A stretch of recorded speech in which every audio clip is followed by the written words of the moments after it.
Bien, vamos a iniciar nuestro tercer coloquio del mes de junio de la Fundación Aire, conversación entre terapeuta y paciente, y entre pacientes. Hoy día estoy yo, el doctor Matías Florenzano, perdón que me presento yo primero, pero voy a ser de moderador, y el doctor Hugo Valenzuela, los dos somos médicos neumólogos del Hospital del Tórax y miembros de la Fundación Aire. Y vamos entonces organizarnos de la siguiente manera. Vamos a hacer una reunión de 1 hora. Vamos a atender a ser cada vez más exactos y puntuales con el tiempo de 1 hora de 7 a 8. Entonces lo que vamos a hacer es que vamos a la primera media hora, vamos a ir tratando de responder las preguntas que mandaron durante el mes o desde cuando se inscribieron al chat, al sistema de inscripción de la fundación. Y la segunda 30 minutos vamos entonces a abrir los micrófonos cuando ustedes pregunten para que interactuemos más directamente.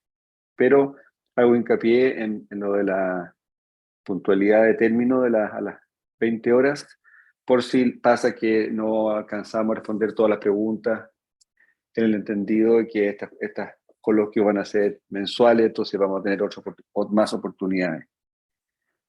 Entonces, y solamente agregar que los micrófonos entonces van a estar silenciados durante el tiempo en que la gente no hable, para que no haya ruido ambiente, no haya accidentes que nos distraigan.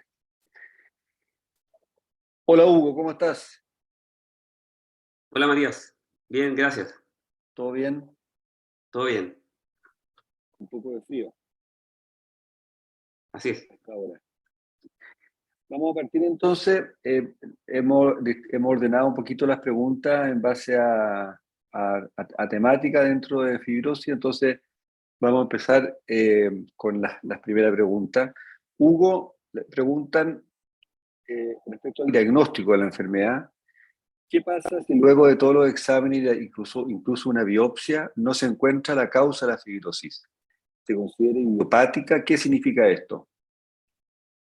Eh, claro, bueno, dentro del proceso de diagnóstico de la fibrosis pulmonar, efectivamente, ustedes saben, muchos de ustedes han sido sometidos tal vez a varios exámenes, escáner, función pulmonar, exámenes de sangre para buscar si hay alguna enfermedad inmunológica y, por supuesto que en algunos casos incluso hasta una biopsia.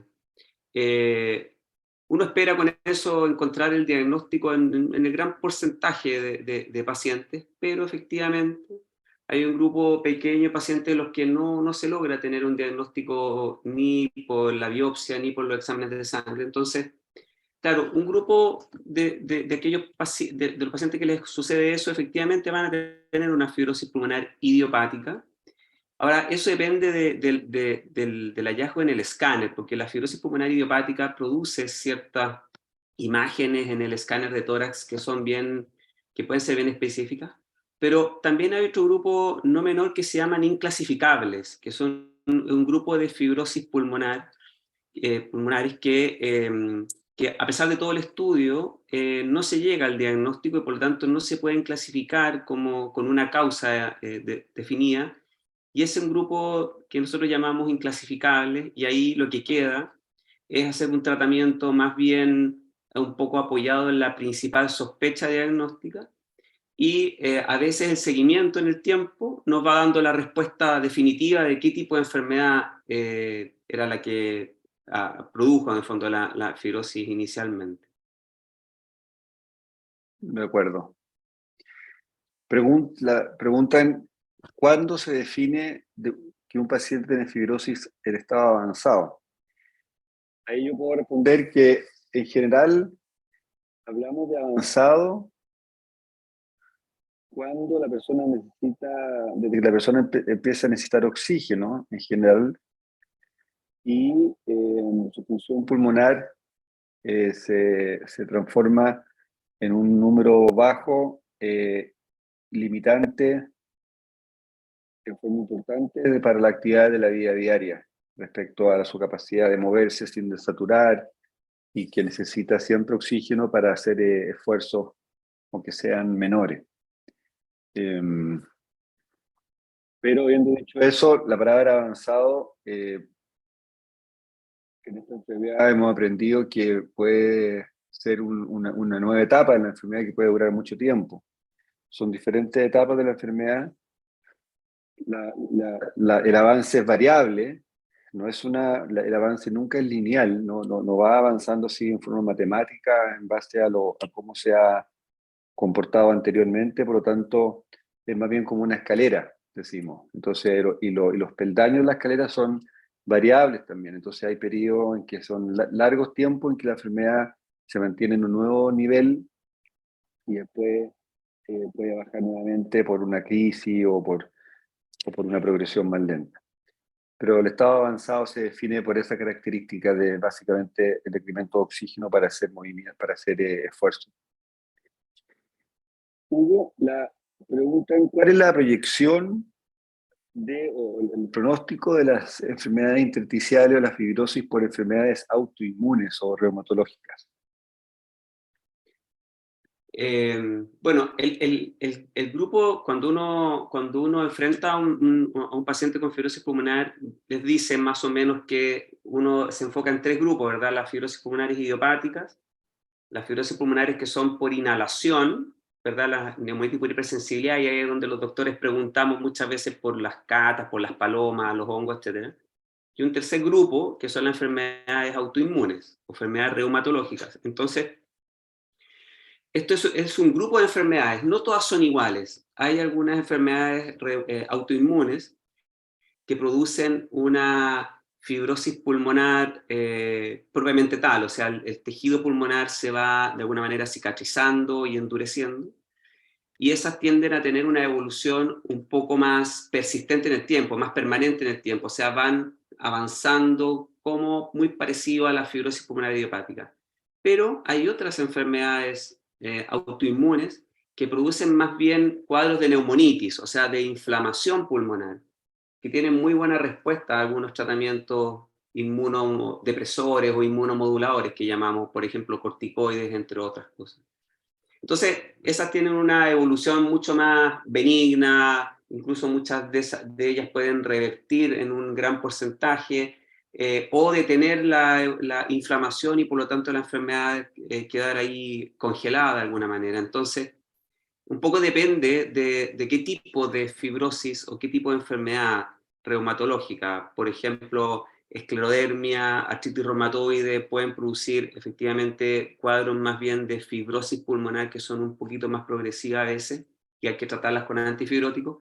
Y otro grupo de enfermedades como miositis, no sé si a la dermatomiositis que a alguno le puede sonar acá, que se tratan con algunos medicamentos antiinflamatorios y tienen una evolución un poco o bastante mejor. No sé si respondo con eso, Matías. ¿Tú?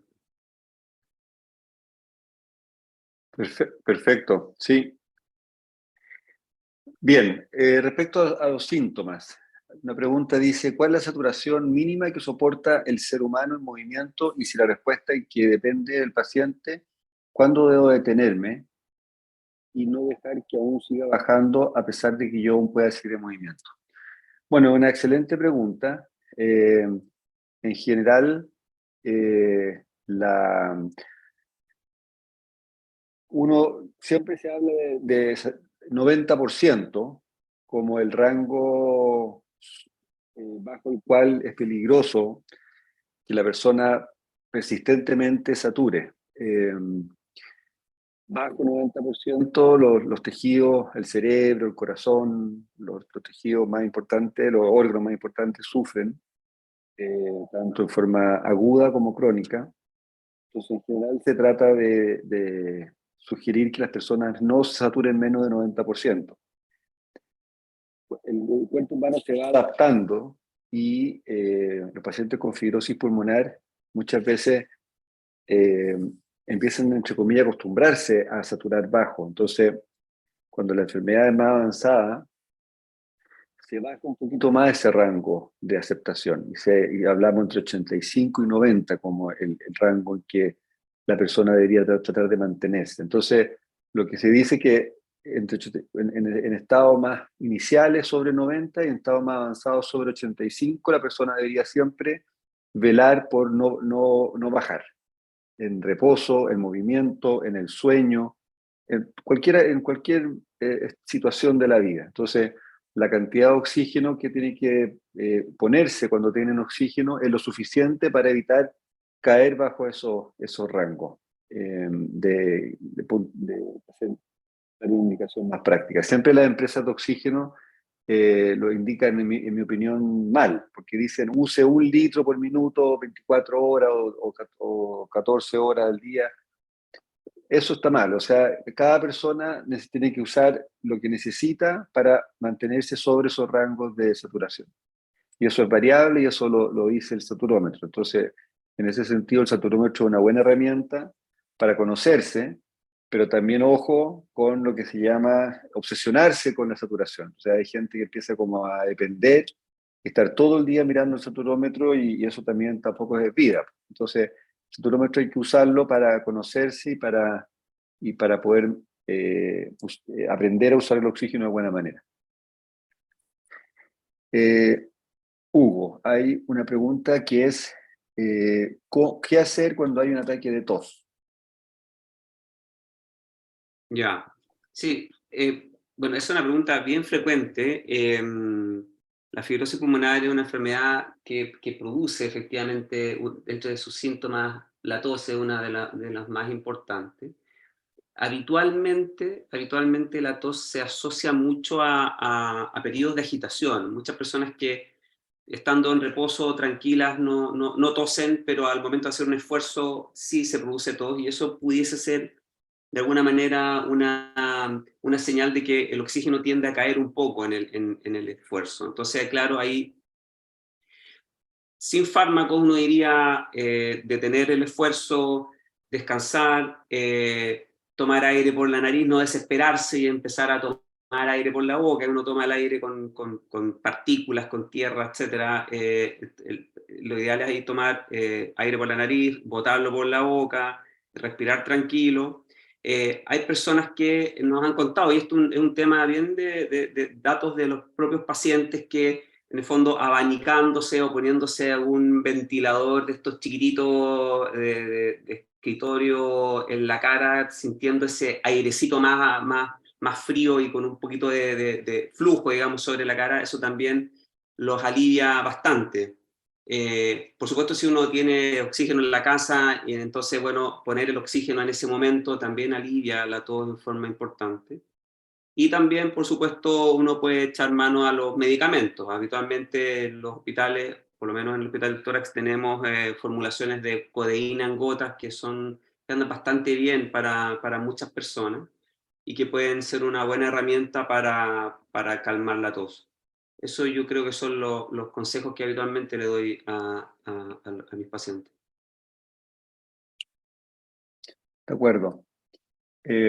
¿Cómo sobrellevar el cansancio? Es otra pregunta de síntomas.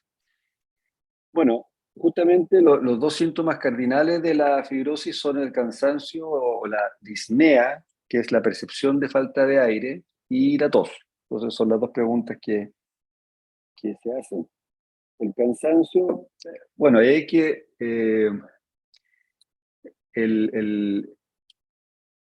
esta falta de oxigenación o capacidad de oxigenar el cuerpo produce fatiga y produce menos oxígeno en los músculos entonces se produce poca energía o falta de fuerza, fatiga. Entonces, ahí yo diría que un consejo que damos es que hay que regular la energía.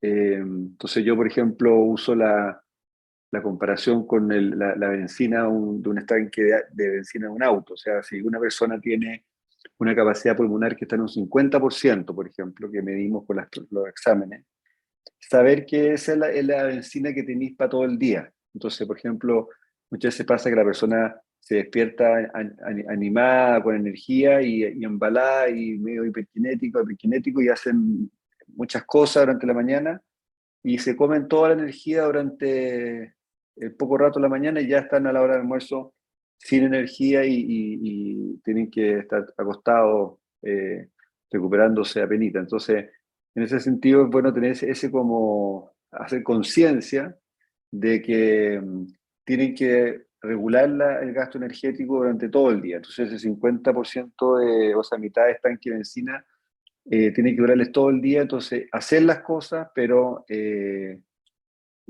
lento y con descanso entre medio, evitar desaturar.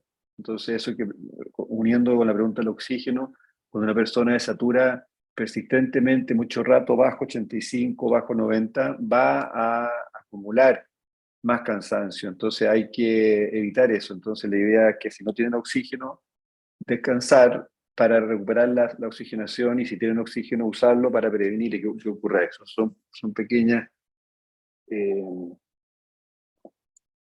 consejos que se pueden dar al respecto. Hubo respecto a otro síntoma que es muy frecuente, que esta sale menos en los libros de medicina, que es el dolor. Dice, ¿por qué me duele tanto la zona de los pulmones y costillas? Tengo fibrosis pulmonar idiopática hace 5 años. ¿Por qué duele tanto el pecho? Eh, Bueno, sí, es una buena pregunta porque en el fondo el típico relato que uno hace de los síntomas de la fibrosis pulmonar, como tú decías, es que la fibrosis pulmonar produce falta de aire o disnea y tos.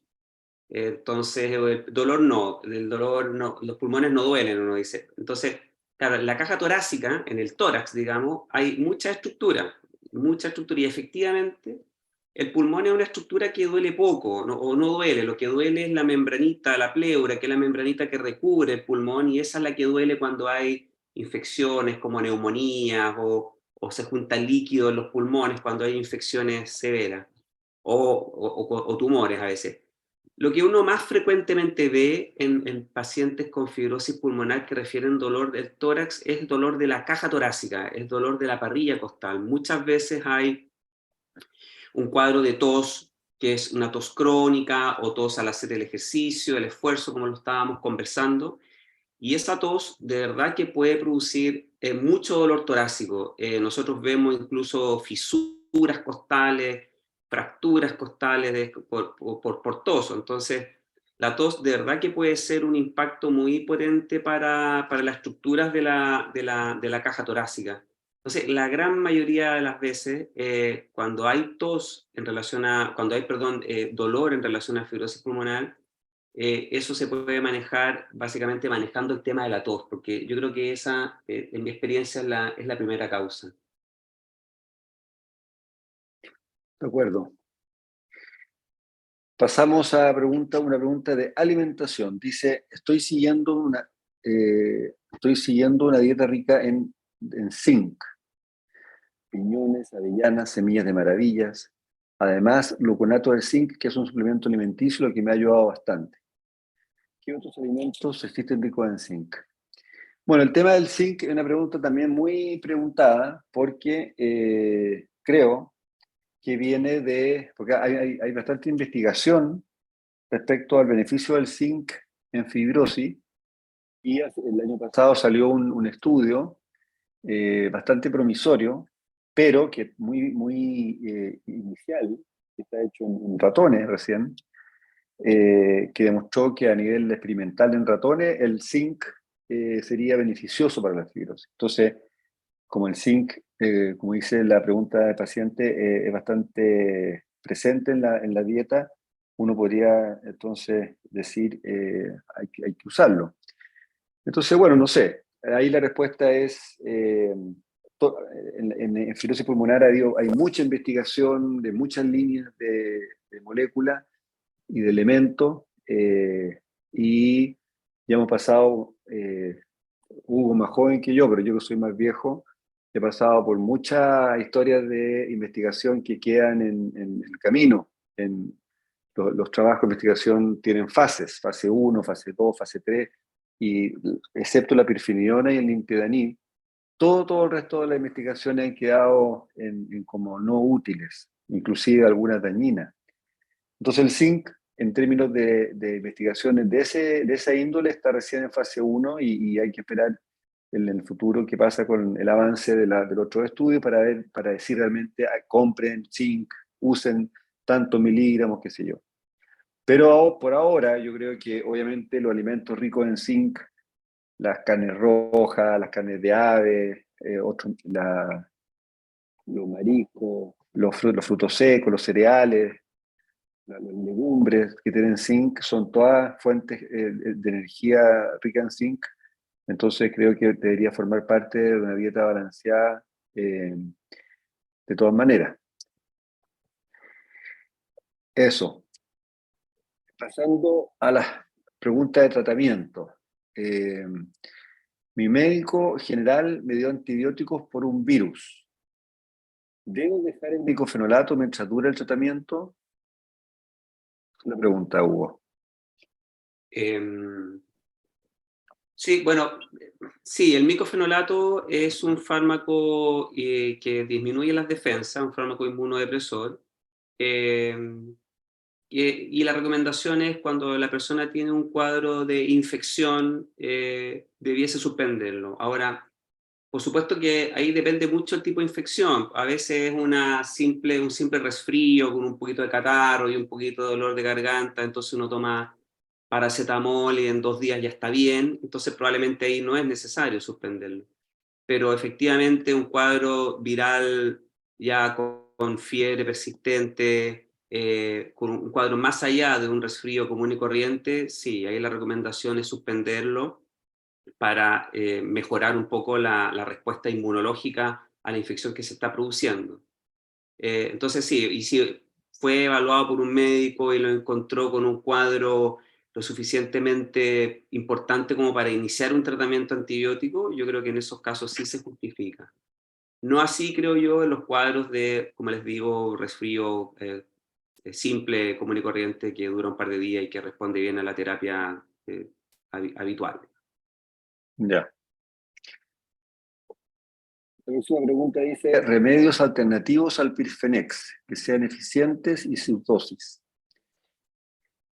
Bueno, supongo que se refiere a ver, si se refiere a cuáles son los dos medicamentos antifibróticos demostrados o aprobados para enlentecer el avance de la fibrosis pulmonar idiopática y progresiva, son la pirfenidona y el nintedanib. Entonces, esas son las dos alternativas que hay. Entonces, si la pregunta va a eso, esa es la respuesta. Si la pregunta se refiere a las marcas, porque Pirfenex es una marca de pirfenidona, ¿ya? Así como Fiboran, como Citinol, que son las que hay en disponibilidad de conseguirse en Chile, ya sea comprando en la farmacia o importando de la India.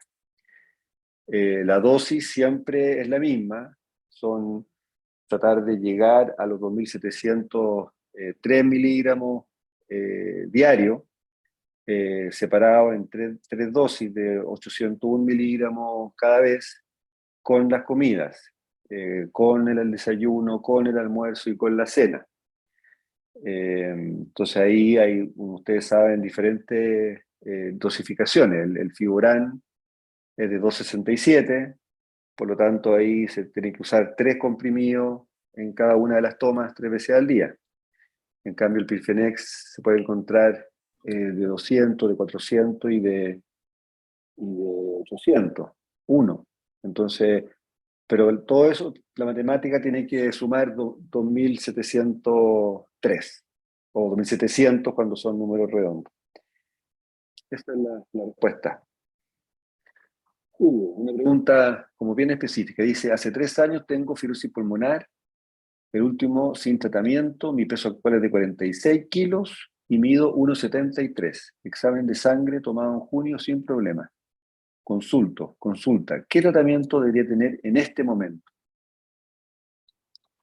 Sí, difícil pregunta porque es bien específico, pero A ver, de los datos, bueno, depende de la enfermedad. Si es una enfermedad, si es una fibrosis pulmonar idiopática, por supuesto que como decía el doctor Frenzano, existen dos fármacos que están claramente demostrados, ambos, pirfenidona y nintedanib, que son bien útiles en el tratamiento de la fibrosis pulmonar y tienden a disminuir la velocidad del avance de la enfermedad. Ahora, llama mucho la atención el peso y la estatura. La verdad es que 46 kilos para 1,73 m es un peso bien bajo y lamentablemente dentro de los efectos adversos de estos medicamentos está la baja de peso. Y de hecho hay evidencia actual de que en la baja de peso, usando estos medicamentos, es un factor negativo para el pronóstico futuro. Entonces, no vale la pena a veces correr el riesgo de tener una baja de peso muy importante para tratar de estabilizar la función pulmonar si es que por este otro lado del peso vamos a tener una mala evolución. Por lo tanto, probablemente con ese peso y esa estatura, yo creo que lo ideal sería inicialmente hacer algún tipo de terapia más bien de corte nutricional, evaluación nutricional, probablemente rehabilitación para mejorar un poco la masa muscular en lo posible, por supuesto, dependiendo ahí de los niveles de oxígeno que tenga el paciente. Y una vez estabilizado el peso, siendo una fibrosis pulmonar idiopática, ahí uno puede intentar hacer un tratamiento antifibrótico. Existen opciones de usar algunos antifibróticos como la pirfenidona en dosis un poco más baja, que no producen un efecto tan deleterio o tan potente en disminuir el peso, pero eso es un tema que hay que ir conversando con el médico tratante, pero en suma, con esta estatura y ese peso, yo creo que evaluación nutricional o apoyo nutricional, rehabilitación idealmente, y el peso, con el peso estabilizado o tal vez el peso un poco mejor, se puede intentar usar un antifibrótico en dosis ajustadas. De acuerdo. Hay una pregunta respecto a los inhaladores. ¿Puedo estar solo con inhaladores? A ver, los inhaladores que son terapias que pueden ser o broncohidratadores de diferentes familias o eh, corticoides que se administran por vía inhalada. Así, en general, no son muy tan útiles como la fibrosis pulmonar, como lo son para el asma bronquial o la EPOC o enfisema, que son otras enfermedades. Porque esas otras enfermedades eh, son enfermedades en que los bronquios están con los músculos más apretados y más inflamados, entonces dilatar los músculos de los bronquios con broncohidrasadores o desinflamarlos con corticoides ayuda. Entonces, la fibrosis, el fenómeno es que se inflama o se cicatriza el intersticio, que es la trama, es como la esponja que alberga a los bronquios y a los alvéolos. Por lo tanto, no funciona ahí el problema. No está ahí el problema.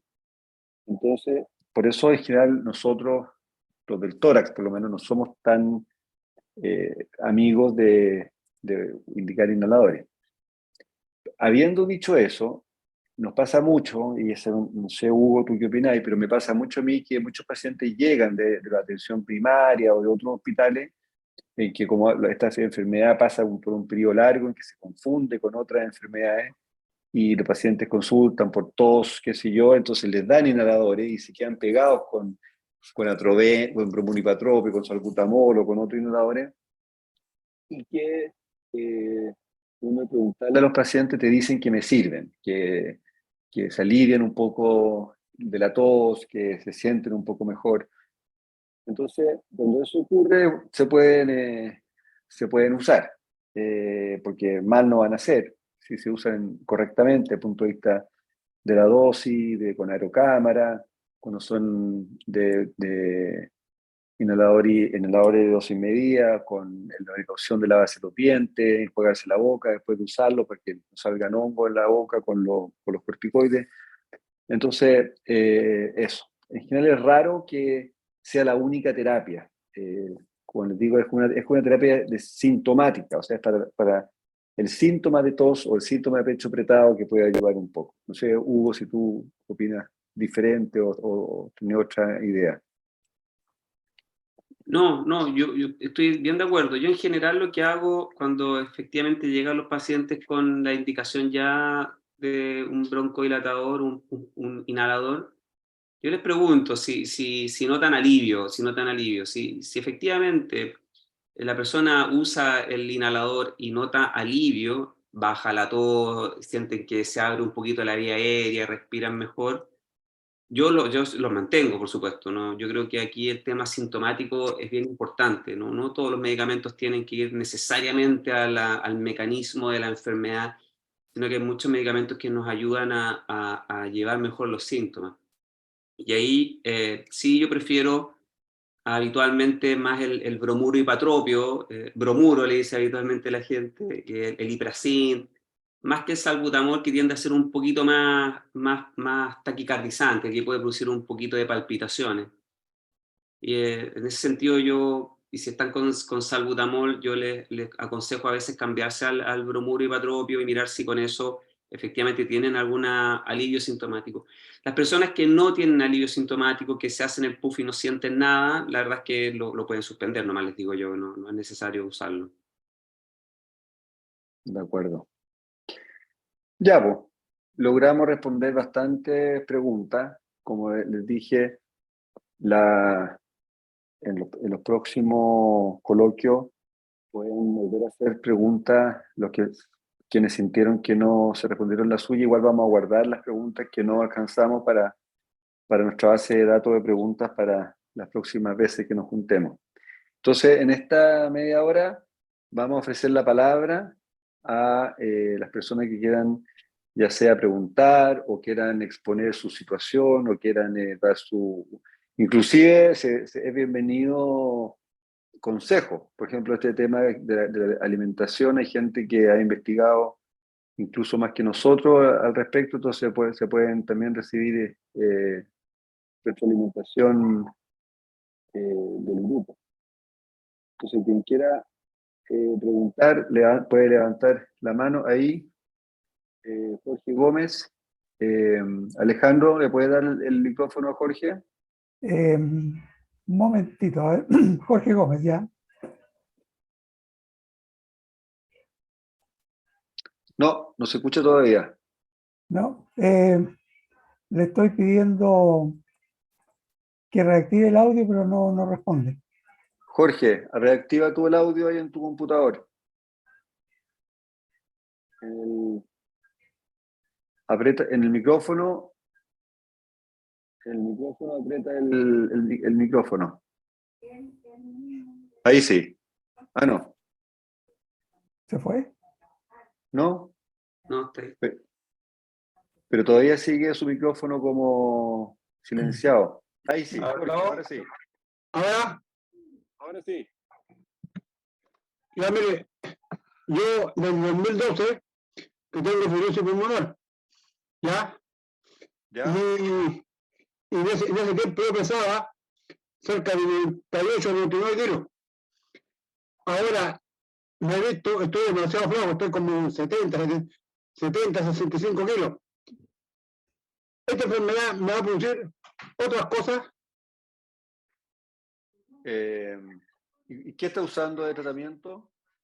Perfiné, tomo 12 diarias. Perfiné, 12 diarias.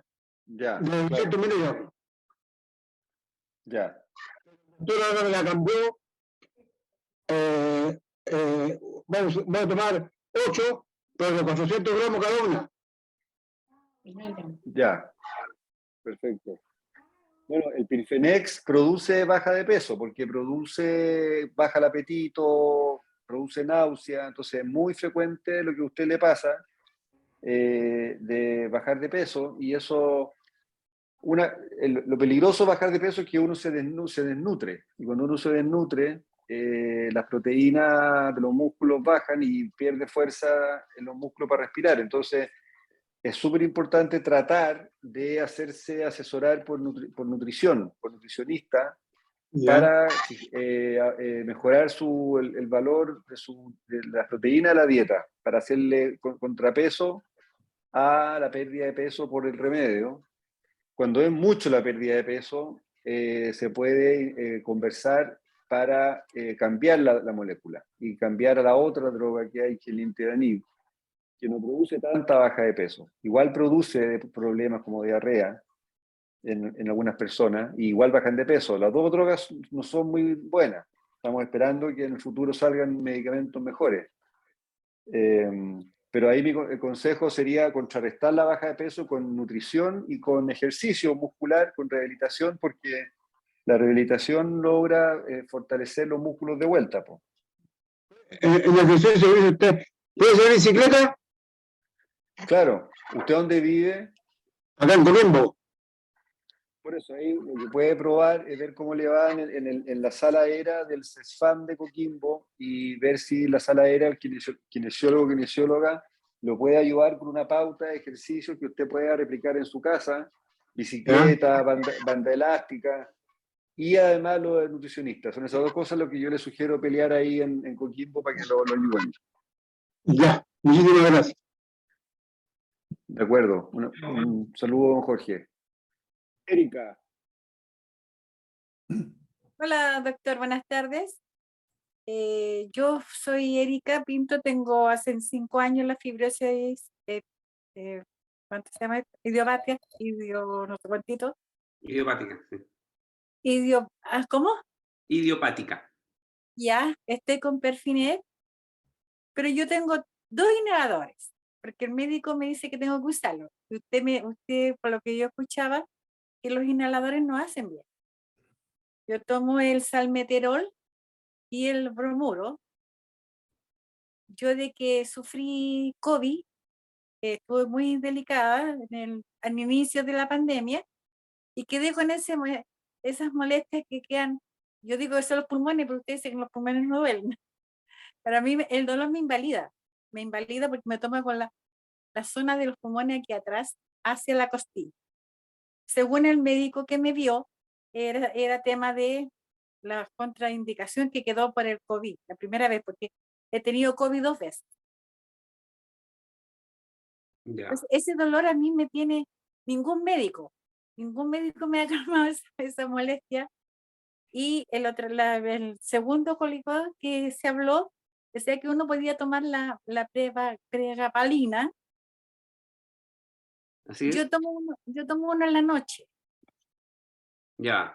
Y ¿Y al la otro día pregabalina me le tomo, alivia el síntoma? a veces sí, a veces no. Ya. Entonces, por eso, ni los médicos que me veían en el San Borja Riarán, ni el que me está atendiendo ahora aquí en el Hospital del Tórax, me da una solución para esa molestia. Por eso yo hice la pregunta, y gracias por responderla, pero no quedé conforme porque no le vi respuesta. Ya. Claro, lo que pasa es que hay una mezcla de cosas, porque efectivamente hay algunos síntomas post-COVID que son bien todavía enigmáticos para nosotros.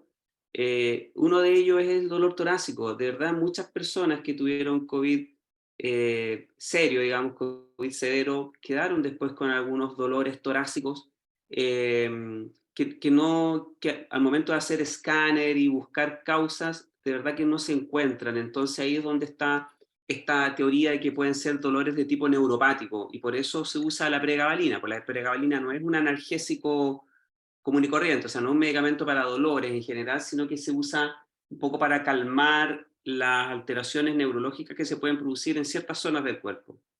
Entonces, desde ese punto de vista, la verdad es que muchos de estos dolores de tipo neuropático, que son los que responden un poco a la pregabalina, son una incógnita. O sea, ahí tal vez una evaluación por un neurólogo periférico, se llaman los neurólogos del sistema nervioso periférico, que son los que ven estas alteraciones como neurológicas, digamos, dolores neuropáticos, a lo mejor podrían ayudar. Existen otras alternativas a la pregabalina que manejan a veces los neurólogos.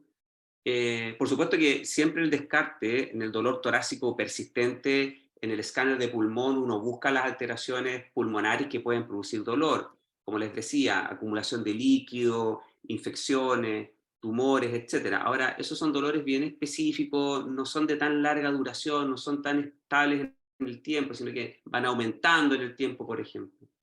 Entonces, yo creo que ahí probablemente lo que serviría es buscar una causa más bien de tipo dolor neuropático.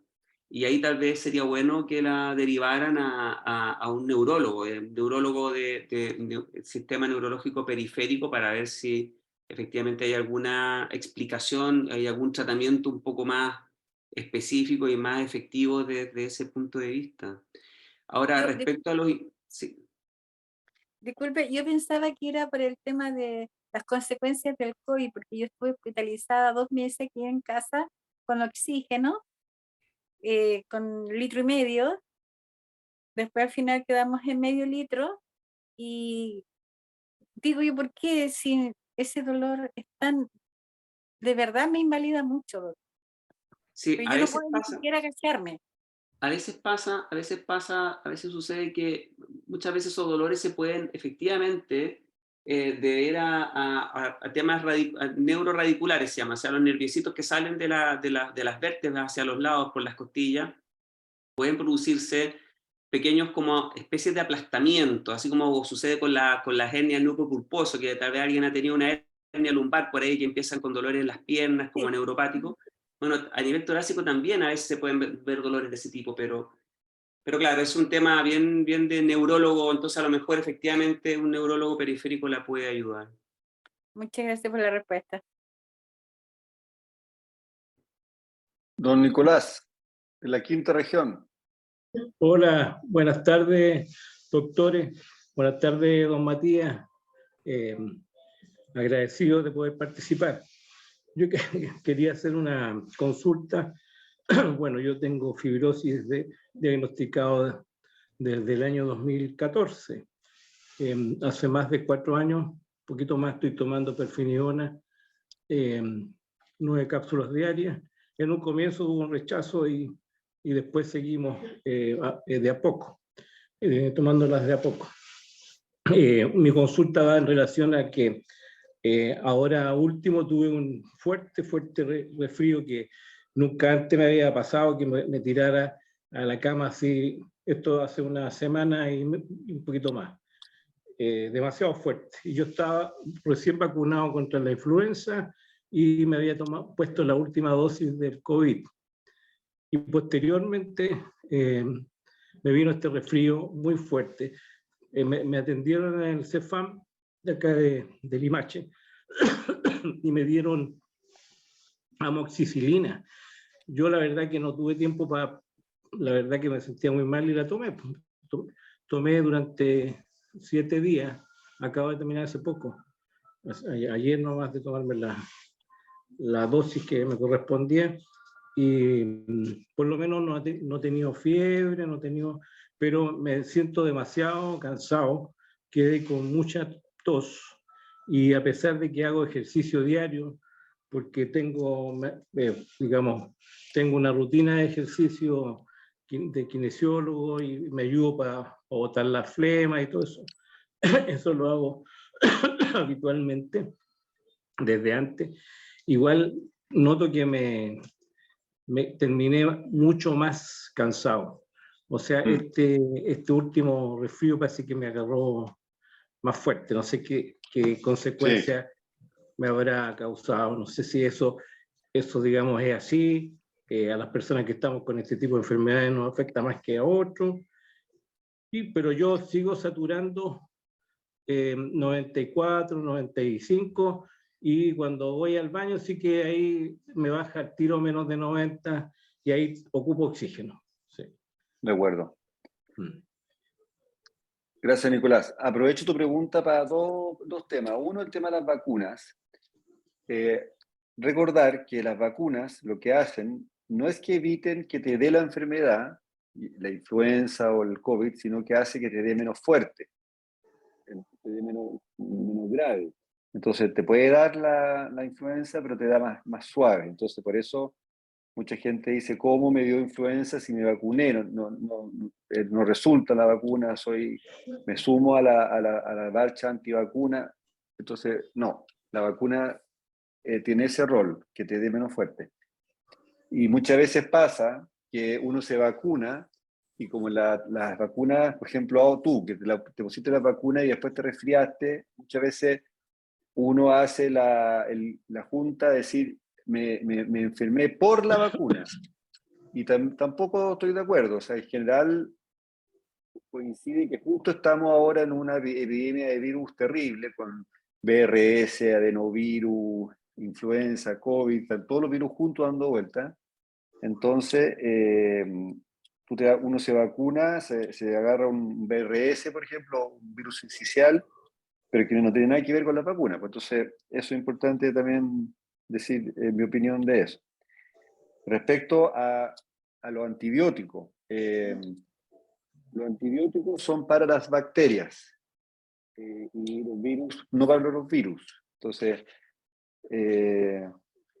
hubo una pregunta que decía, me dieron antibiótico para una infección viral, y eso no junta ni pega.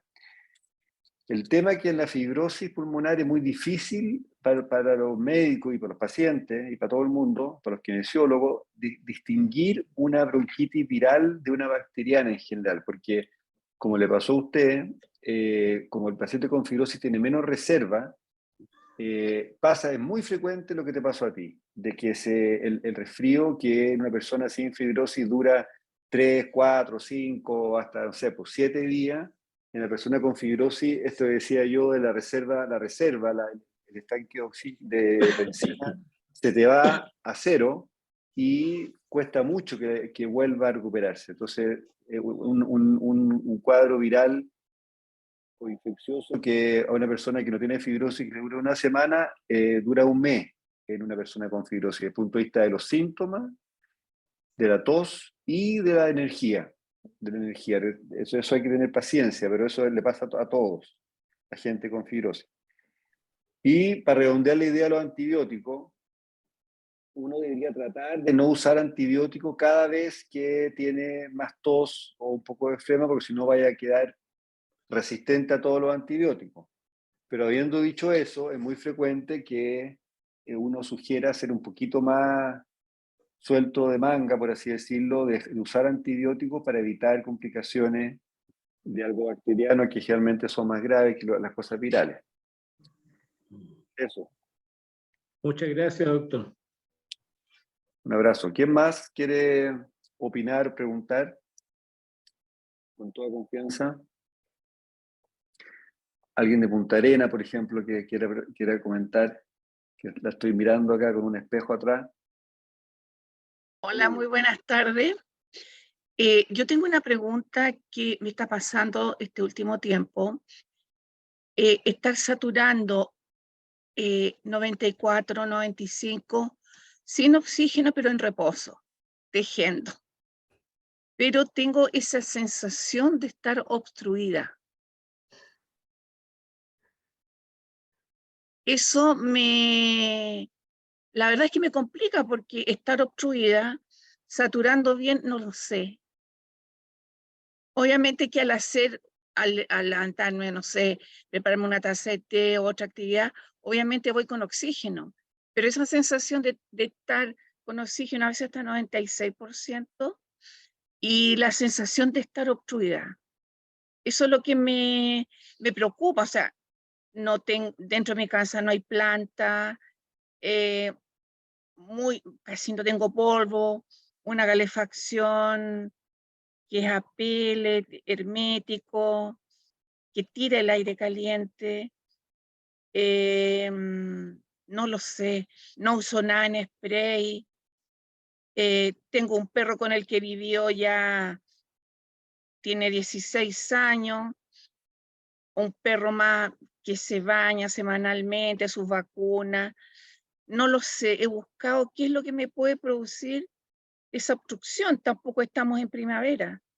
Esa es mi preocupación porque la verdad es que me invalida estar obstruida y saturando bien. Ya, Bueno, doctor. claro, lo que pasa es que la obstrucción bronquial no necesariamente va acompañada con disminución de la saturación. O sea, nosotros vemos a veces, no en fibrosis, vemos, por ejemplo, en asma bronquial, personas que llegan muy obstruidas y uno pone el saturómetro y están saturando 95%, pero claro, un poquito más apremiadas tal vez. Ahora, ¿usted tiene qué tipo de fibrosis? Idiopática. Y estoy Idiopática. con micofenolato, con 3 gramos diarios. Ya. ¿Y usted fumó? No, ¿No? no. ¿Y usa inhaladores? ¿Usa puff? Ahora no uso inhaladores. No usa inhalador. No. ¿Y cuando le han hecho espirometría, el examen de soplar? Ya, después con... no pasa nada después de los puff, no pasa nada, no hay reacción, no sé cómo dice, que Ya, no tengo cambios después de con los el puff. broncodilatador. Pero tampoco Sí, sale obstrucción en la espirometría, cuando no no, sale como alteración obstructiva. no. Ya. Lo que Entonces, pasa, es que me canso, muy claro, fácil. claro. Bueno, el cansancio en general, en fibrosis pulmonar, en general se debe a la caída de oxígeno. Ahora, efectivamente hay personas que pueden tener esta sensación de obstrucción bronquial y con oxígeno normal. Y eso puede pasar por dos cosas, o porque efectivamente hay algún grado de obstrucción bronquial gatillado por algo. Efectivamente, como usted dice, lo primero que uno mira es si hay muchos ácaros y yo soy un poco alérgico, un poco reactivo a los ácaros, o mascotas nuevas. Claro, un perrito que lleva 16 años es difícil que a esta altura esté produciendo esos síntomas. El tipo de calefacción, súper importante. Ojalá calefacciones no de combustión interna, sino que estos con tiraje externo, como dice usted. A veces sucede también que puede haber algunas acumulaciones de pequeñas cantidades de secreciones, pequeñas cantidades de flema que se acumulan a veces en los bronquios y pueden producir esta sensación como de pecho medio tapado, medio cerradito. Ahí lo que uno puede hacer es efectivamente hacer una prueba. A veces uno hace espirometrías y las espirometrías están normales, o sea, no hay obstrucción bronquial. Hay la típica descripción de la espirometría de la fibrosis pulmonar es alteración restrictiva, ¿verdad? Casi todo alteración restrictiva y ahí ponen leve, moderado o severo. Entonces a veces uno hace espirometrías y no hay obstrucción bronquial, pero hay ciertas situaciones de la vida diaria en donde sí se puede producir obstrucción bronquial. Entonces, claro, uno no le hace la espirometría en ese momento, cuando está en la casa o cuando está con esa sensación. Y ahí lo que uno puede hacer a veces es hacer la prueba terapéutica, o sea, tener un inhalador como esto que conversábamos, como el bromuro hipatropio, por ejemplo, el Atrovent, Aerotropa, hay distintas marcas. Y en esos momentos, efectivamente, hacer inhalaciones, hacer 2 inhalaciones con la aerocámara bien hecho y ver si efectivamente hay una respuesta. Si hay obstrucción bronquial, habitualmente la respuesta al uso de un broncodilatador de ese tipo, que son broncodilatadores potentes, de rápida acción, es positiva. O sea, hay un cambio. Uno dice, sí, efectivamente este puff me alivió esta sensación. Si el puff no alivia esa sensación de obstrucción, lo más probable es que no sea obstrucción bronquial, lo más probable es que pueda ser otra cosa. ¿Y qué otra cosa? Bueno, puede ser entonces esta acumulación de un poquito de secreciones a veces a nivel bronquial.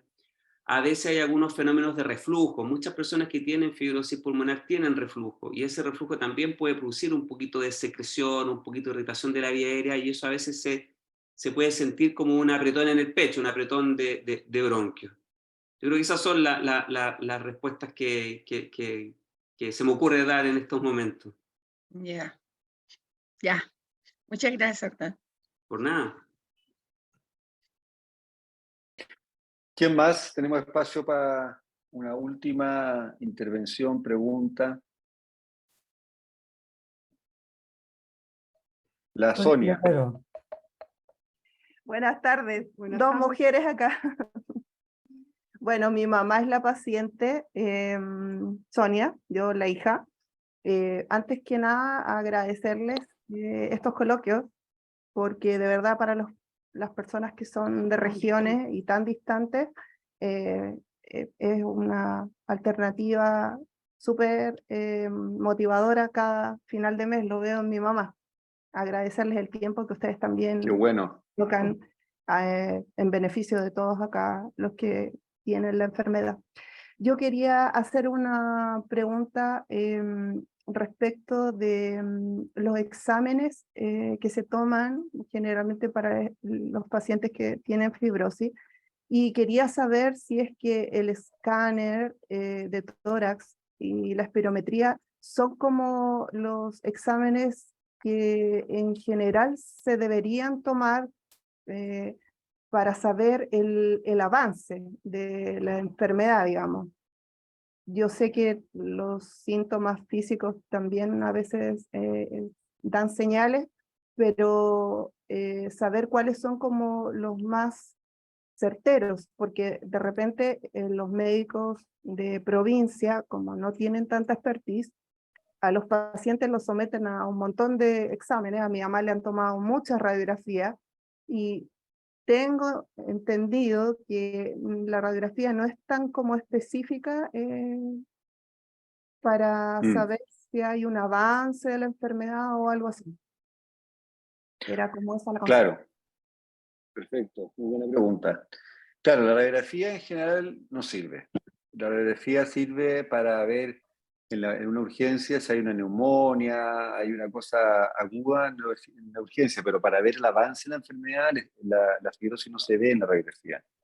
Por lo tanto, mira, lo que nosotros usamos para ver el avance de la enfermedad son, como tú dijiste, los síntomas, o sea, ir tratando de objetivar en la persona el cansancio, los requerimientos de oxígeno.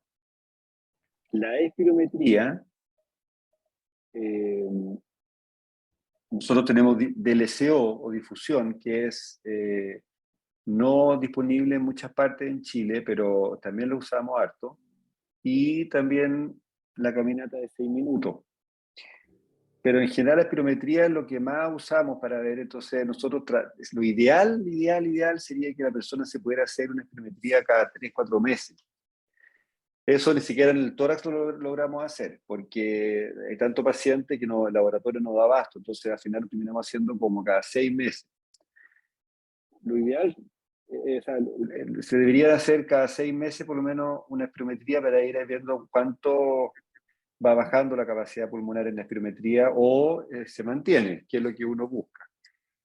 Y la tomografía o escáner la hacemos una vez al año. Una vez al año. También uno puede ver en el escáner una vez al año si hay aumento de fibrosis, pero la gente tiende mucho, los médicos y los pacientes tienden mucho a pensar que el escáner es lo más útil, la imagen. Pero la verdad es que los síntomas y la espirometría son más útiles aún. Entonces el escáner se deja una vez al año de rutina. Ese diría que es el protocolo que nosotros usamos de seguimiento. Ya, muchas gracias, doctor. Y para terminar, don Jorge Ollarse, porque prometimos que íbamos a ser puntuales. Jorge Ollarse. Buenas noches, doctor, o buenas tardes, no sé. Mire, mi consulta también me diagnosticaron fibrosis en el año 2021, me parece, que no estoy muy seguro, no me recuerdo bien, pero estuve como un año casi sin tratamiento. Y de cuando en cuando, o sea, por ejemplo, una vez en el mes, a veces 2 o 3 veces en el mes, me da un dolor muy fuerte aquí en toda esta parte del pecho y me llega a doler hasta los dientes. Y me dura su media hora, 20 minutos, no me dura más que eso, pero es un dolor muy, muy fuerte. Y lo otro, que hoy día me hice un DLCO2 y casi no resistía, no podía respirar. Me costó mucho que me lo tomaran, pero al final lo logré, gracias a Dios. Esa es mi pregunta, doctor, y muchas gracias por su atención, por sus consejos, todo, que hemos aprendido bastante. Gracias. Bien. ¿Y su nombre cuál es? Porque ahí sale como Jorge Ollarse. Sí, es mi nieto, María Yáñez, doctor. Doña María, ya. Sí, doctor. Claro, o sea, ese tipo de dolor torácico es un dolor torácico un poquito distinto a este dolor más bien central y que se irradia, o sea, que se desplaza para otro lado. Ahí hay que tener ojo con el tema cardíaco también. Hay a veces dolores torácicos que se desplazan hacia el cuello o hacia la mandíbula, que pueden ser alguna manifestación de algún problema de oxigenación a nivel cardíaco. Entonces, hay que tener harto cuidado ahí, y eso, una de las características claves de ese dolor es que es un dolor que ocurre cuando la persona está haciendo un esfuerzo. O sea, estoy caminando, estoy subiendo una escalera, estoy haciendo algo, me canso y me duele el pecho de esa forma. Eso puede tener algo que ver con el tema cardíaco. Ahora, existen también dolores, porque hay varios tipos de dolor. Existen dolores que se pueden producir por el esófago, efectivamente, las personas, como les decía hace un rato atrás, con fibrosis pueden tener un poquito más de reflujo, y ese reflujo puede producir un poquitito de esofagitis, o sea, una inflamación por dentro del esófago por el ácido que sube del estómago. Y esa inflamación del esófago puede producir una especie como de espasmos, así como de apretones de esófago, y esos pueden llegar también hasta arriba. Y de hecho puede ser también esta sensación de ardor o de pirosis que decimos nosotros, como que quema para arriba, y eso también puede ser una manifestación de reflujo. Y esos son los dos tipos de dolor que yo podría decir que se pueden de alguna manera relacionar con esto. Y lo otro, el tercero, es un dolor más bien bronquial que se puede producir, pero es un dolor que se produce habitualmente cuando la persona tiene crisis de tos. Hay una crisis de tos, y secundaria a la crisis de tos quedo con esta molestia, con este dolor en la zona anterior del tórax, que puede ser por eso. O sea, esas tres son las opciones. Ahora, por supuesto, para eso es bueno decirle al médico que la ve en ese momento para hacer una evaluación. Y ojo con el tema cardíaco, que a veces no es que uno tenga una enfermedad cardíaca, es que al momento de hacer un ejercicio, un esfuerzo, como los pulmones no oxigenan normalmente, el oxígeno tiende a caer, y ahí a veces el corazón puede patalear un poco y producirse un poquito de molestias cardíacas o precordiales, digamos, que en el fondo son las molestias que ocurren en esta zona anterior del pecho, pero eso habitualmente es en relación a esfuerzos. Pero Eso es lo que le doctor, puedo decir ya, desde acá.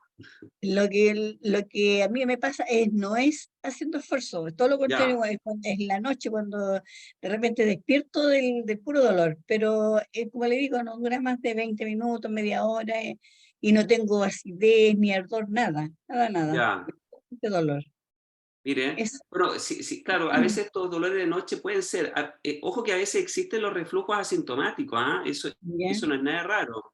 No necesariamente es ácido, sino que es más bien alcalino. Entonces, Ya.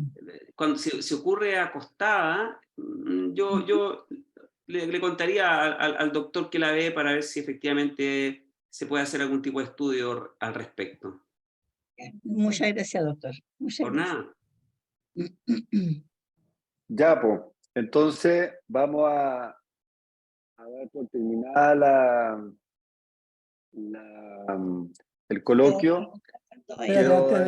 de, perdón. Matías, para contestar una pregunta del señor Muñoz que Sí. puso en el chat, informarles que en el mes de junio se va a iniciar un taller de respiración, de respiración consciente, que va a durar 8 sesiones y que ustedes pueden encontrar en la página web.